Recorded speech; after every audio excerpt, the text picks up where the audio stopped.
Hi, family.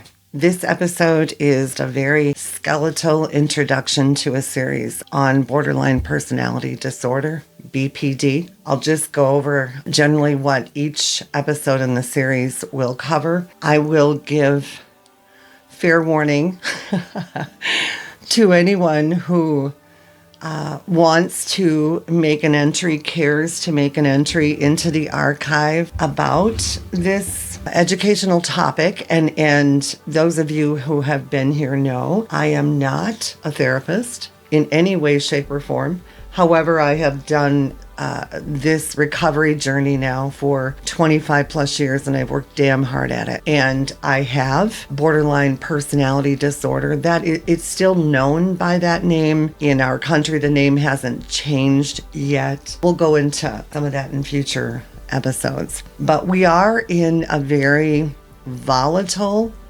and I do mean volatile territory here. Those of you either with it or those of you who have experienced, been on the receiving end of it, and or those of you who are in both of those categories, as many of us are, will understand when I say that we need to be very cognizant of the number one rule on this channel, which is to speak with kindness and in the language of love. Now, that doesn't mean you cannot express your heart, but you speak from the I perspective. That is how this is done on this channel and in this space in our little piece of YouTube real estate. We speak in the language of love. And if unable to do that, sit down and marinate until able to share those thoughts in that fashion.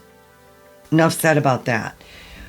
The primary thing I want to share before even letting you know what the series will cover, and this isn't going to be complicated. I don't like complicated. I don't speak clinician. I'm very open about my feelings on the small percentage of the occupation that are vulture therapists, and those are for other episodes. Those of you who know me intimately or will come to know me know that I also embrace the amazing therapists that are out there in the healing profession and doing genuine, authentic work in that profession. But the thing that I want to put as an umbrella over this episode and any of the episodes in this series are that the core traits of BPD, which by the way happens to have the same initials as bipolar disorder and often gets confused in and out of clinical circles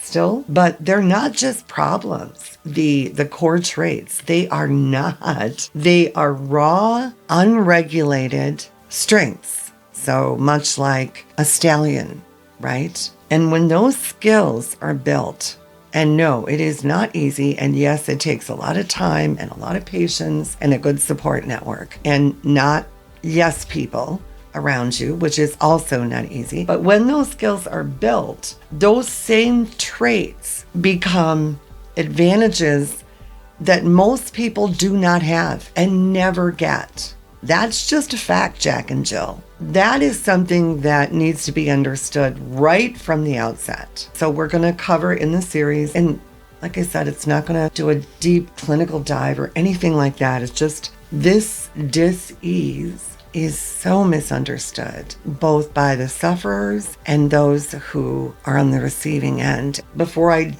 dove into taking on this challenge, because every freaking issue I take on is a trauma-based challenge. Before I did that, I jumped into some of these groups on social media, and I spoke very little. There are a lot of people in there who are clearly hurting and who clearly are more comfortable staying in a state of victimhood. And that's all that I'll say about that. It should be, at least for the moment, when I sponsored women in recovery, when I was in recovery for alcoholism and I sponsored, so basically mentored or answered questions. Your job, really truly, when it all boils down to it, I mean, it becomes so much more than that, but your only job is to successfully walk this woman through the 12 steps of recovery. In doing that, you don't tell your pigeon what they want to hear. I had a wonderful sponsor who knew not to beat me with it either. I don't know why that's so important to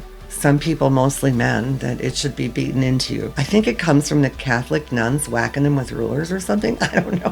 When someone, anyone who knows me or knew me from then will tell you that as sharp-tongued as I am, it was the only thing I ever had to defend myself for a long, long time. So I honed that bitch to a fine point. As sharp-tongued as I am, when it comes to a fragile newcomer, no.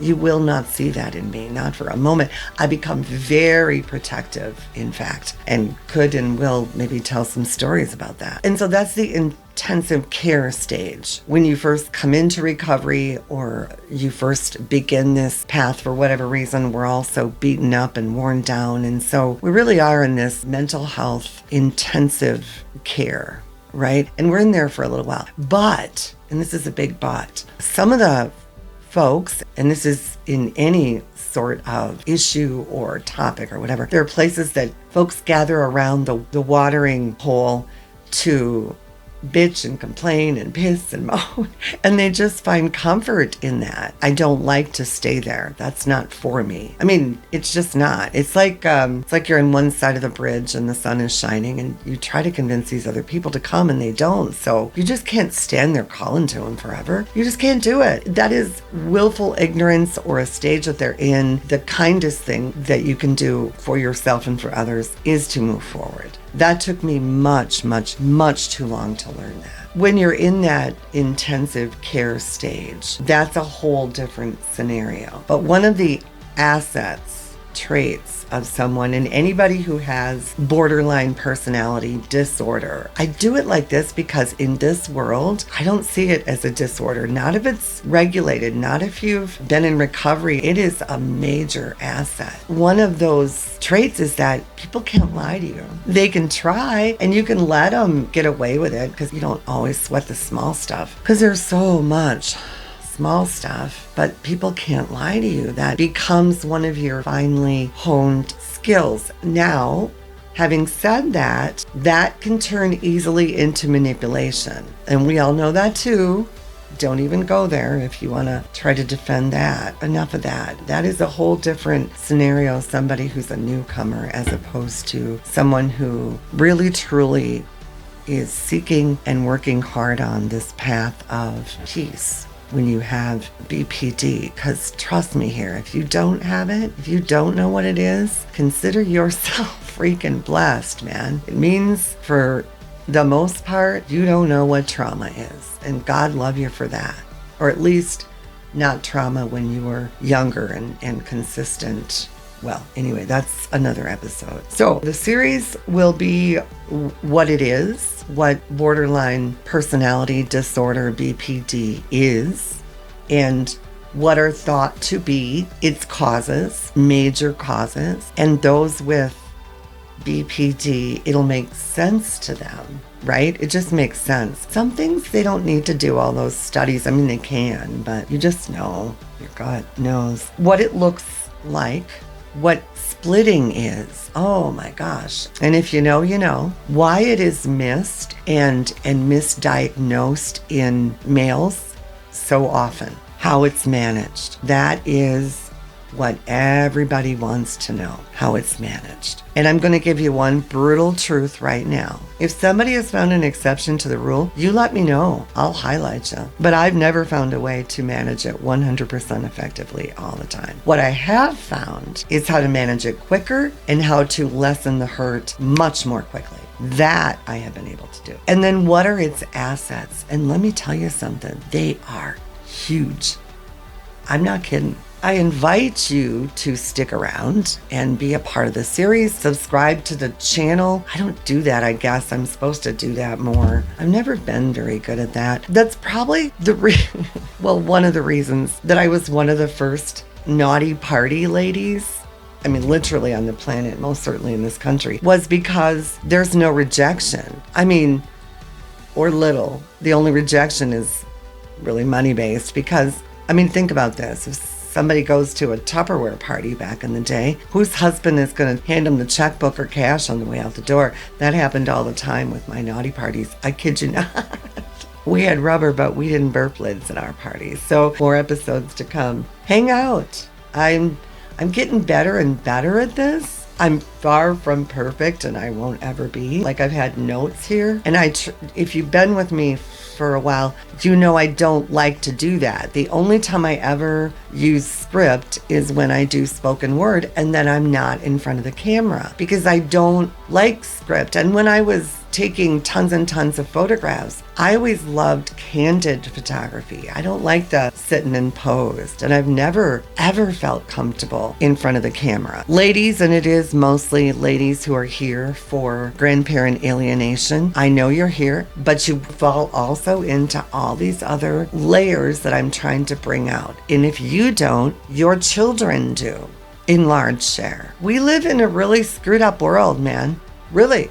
I don't honestly know of many normies. I had my garden spring party, was wonderful. These flowers that you see behind me, the girls brought them for me. And my 87-year-old neighbor, Joan, who doesn't even have any online things, so I'm safe saying this, nah, she wouldn't care. She's the one that swims in the summertime around our pool, like slow, methodical swimming. I've seen her do it every year for now, 17 years? It's just amazing. But she and I called her shortly after to thank her for coming, and she was just bubbling over with how wonderful it was to sit in a gathering where you didn't have your cell phones in front of you. I mean, they came up a few times to show an example of something, and I hadn't really thought about that. Like, yeah, that's who my friends are. That's my support system, and that is a powerful tool. Those of you with BPD know that that's not normal, right? To have a solid support system. Well, that just didn't happen overnight. And I'll tell you straight up in one of the episodes, don't have a bunch of people around you. Don't do it. I know how tempting it is for the ego. Okay, I'm going to stop because I promised myself and Manny, no Destiny, 2 AI assistants. And she said, don't get off onto a tangent, which I started to do. So I'm going to do a series. I hope you join me. My sincere hope is that you will join the archive in writing your considered thoughts and experience in the comments, because we are adding to the archive. And it's important that we do this. This is highly misunderstood. And there are so many people who love us who don't know how to help us because we don't know how to help ourselves. Enough said. Thanks for listening. I'll see you next time.